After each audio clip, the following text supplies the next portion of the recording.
In the town of Bethlehem, a narrow passage burrows deep into a wall of stone. It leads to one of the most sacred places on earth. Was not born in a manger in Bethlehem, but on the sands of ancient Egypt. This mysterious and complex culture only began to reveal its secrets in modern times.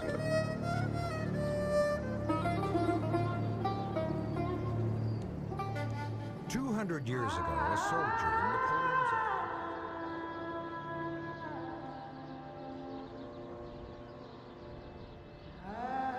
army. Ancient Egypt, home to one of the world's oldest religions, what early Christians called paganism. It was a faith that related to the cycles of nature, the essence of life, birth, death, and resurrection were often represented by the sun. To worship the sun, the most powerful force of nature, meant to worship God. Via Sacra, the sacred road, is the main street of ancient Rome and leads through some of its most important pagan holy sites. And at the beginning of the 4th century, under the newly crowned Emperor Constantine, it was a place of great chaos. The entire Western Roman Empire was in a state of collapse. Constantine had to battle 5 other emperors from the various parts of the empire who were all trying to make a play for the throne.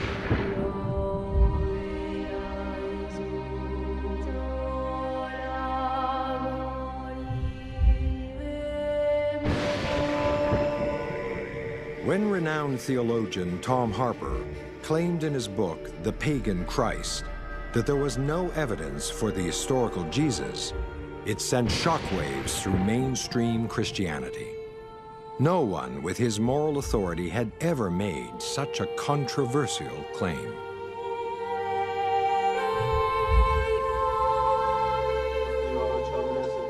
Harper asserted that the fundamental stories contained in Christianity, the virgin birth, the death and resurrection, were in fact taken from ancient religions and mythological sources.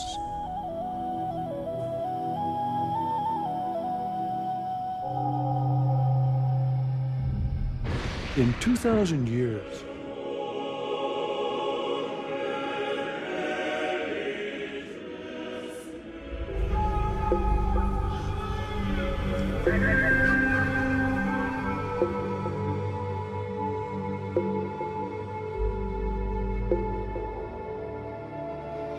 according to Harper's book, many parallels to Christianity can be found on the ancient walls of Luxor, written in hieroglyphics thousands of years before Christ's reported birth, and that early Christianity borrowed heavily from these myths and legends.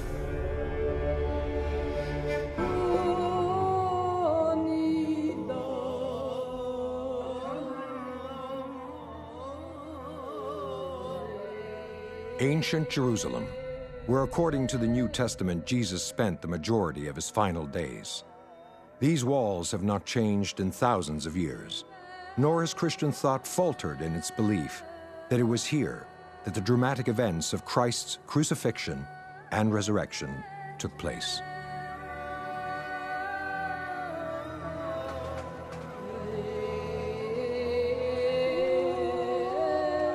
No one among Jesus' followers or contemporaries chronicled his life and death, but scholars agree that the Christian church's very existence rests in the writings of just a few men. And the primary source was Josephus, a first-century Hebrew historian that many believed was edited by Christian writers in order to prove Christ's ministry. But this literally happened has become enshrined as the Christian viewpoint.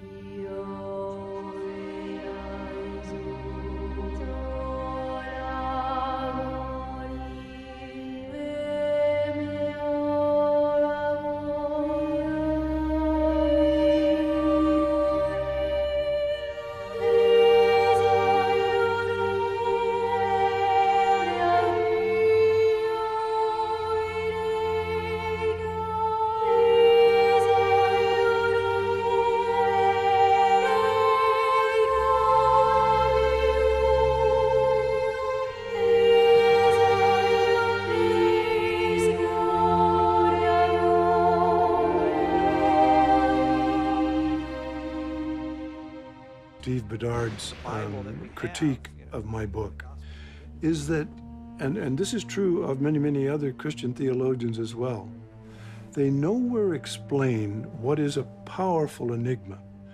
How is it that Judaism, out of which they say Christianity arose, has no doctrine of a dying and rising God? There is no dying and rising God in the whole of Judaism.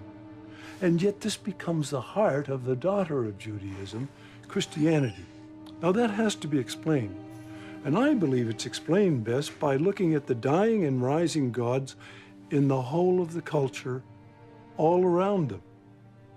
If they have another explanation, they don't give it in their book.